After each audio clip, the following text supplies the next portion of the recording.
Salutations friends, welcome back to my channel. Today I'm going to be reviewing Rose Prick from Tom Ford. This is one of his newest releases. It's again steeped in controversy, and this is a fragrance that I wanted to review for you when I learned about the fragrance and I learned about the notes, and I finally received it, so we're gonna get into the review. First and foremost, for transparency purposes, I purchased this bottle full price. This was not sent to me in any way to review. I also have very real feelings about this fragrance, as I do for most of Tom Ford's private blends, specifically his newer releases. Think Effing Fabulous and Lost Cherry, and this one specifically too. If you guys didn't know, Lost Cherry was one that I initially was like, eh, and then when I smelled it, I was so blown away by that fragrance. It's become one of my top fragrances ever. I love it. But whenever I think about Tom Ford as somebody who creates fragrances, in the very beginning, I thought of him as a trailblazer. His fragrances were different. They were dangerous. They were scandalous.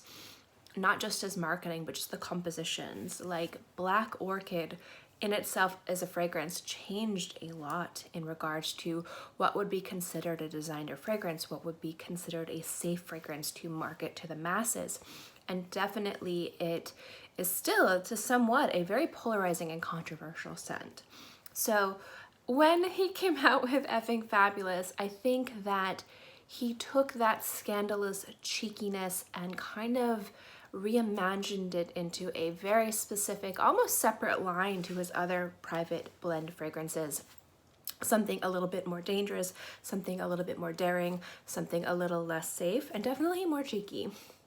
So when Rose Prick was announced, I was already on the high of Lost Cherry. I'm still on a high of Lost Cherry because I love that fragrance.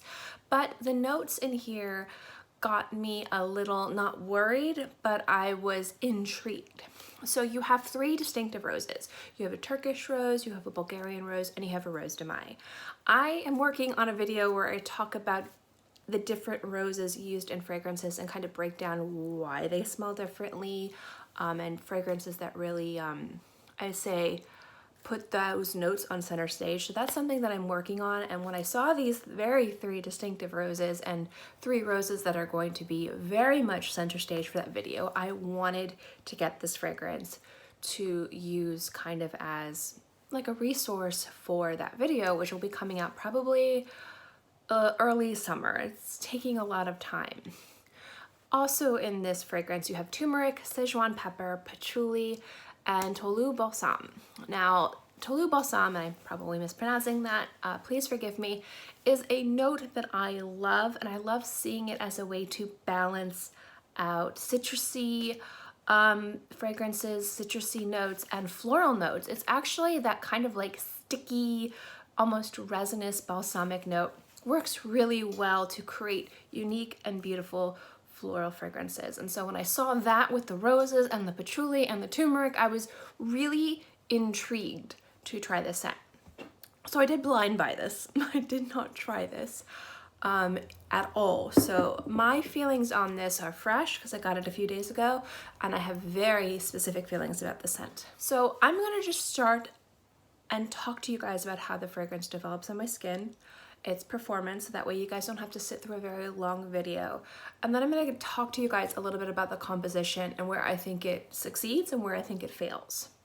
So Rose Prick starts off very jammy in the opening, but it's got a little bit of a sharpness to it, again from the pepper, and a little bit of that kind of aromatic warmth from the turmeric. It's almost curry-esque, but not at all. The rose is very predominant. You can't really pick out, at least in the opening, one rose over the other. It's just this like really beautiful, in full bloom rose scent with, again, a little bit of sharpness, a little bit of warmth. That balsamic note comes out, I'd say, after 15 to 20 minutes. And then the pepper and the turmeric die down a little bit, and then the patchouli comes out, and it's just very, very strong in the patchouli, strong in the rose, and then you also have a little bit of the Tonka as well, which warms it up a little bit too.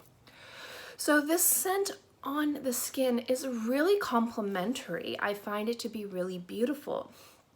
I love patchouli and rose. It can be considered somewhat overdone. It can be considered somewhat redundant.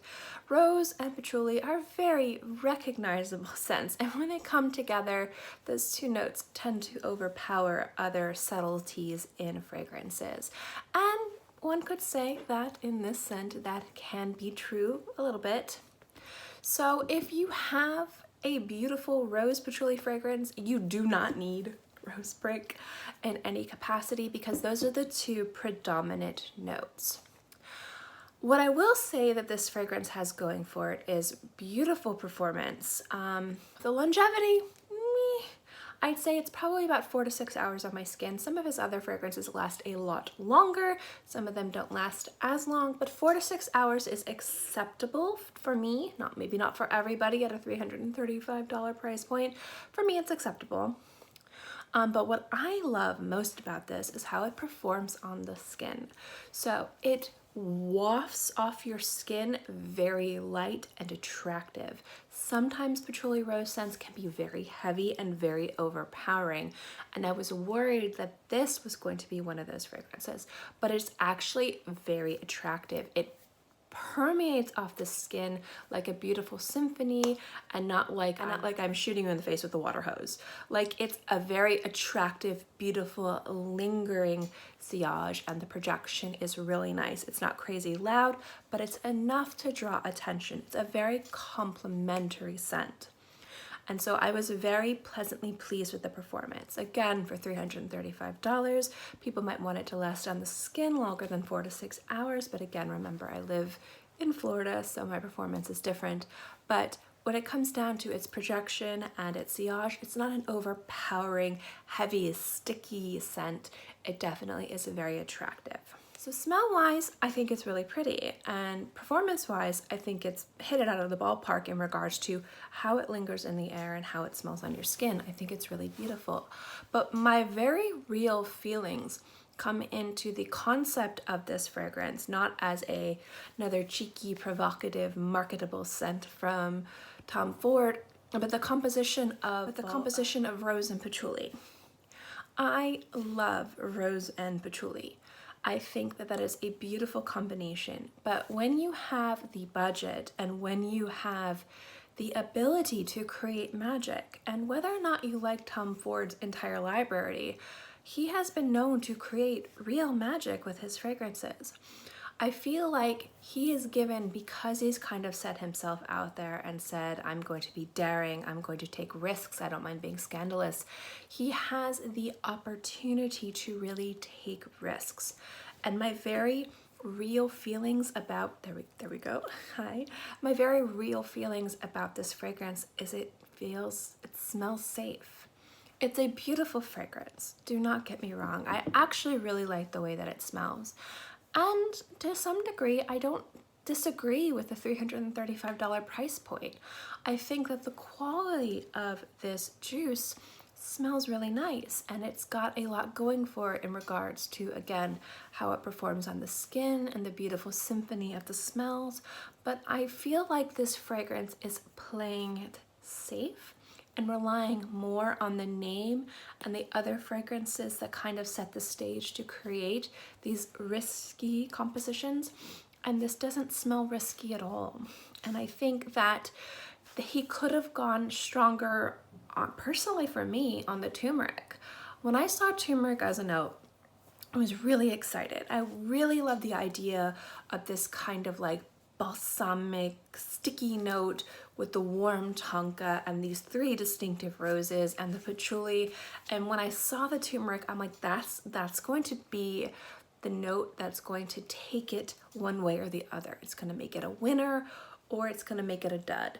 And there's just enough of the turmeric in there to not make it a dud and make it interesting and make it beautiful and make it smell unique and special on the skin, but there's not enough of it, and it doesn't last that long. It actually only lasts, the turmeric note I'd say lasts on the skin for about an hour or 2. So at most, a third of the lifespan of the scent.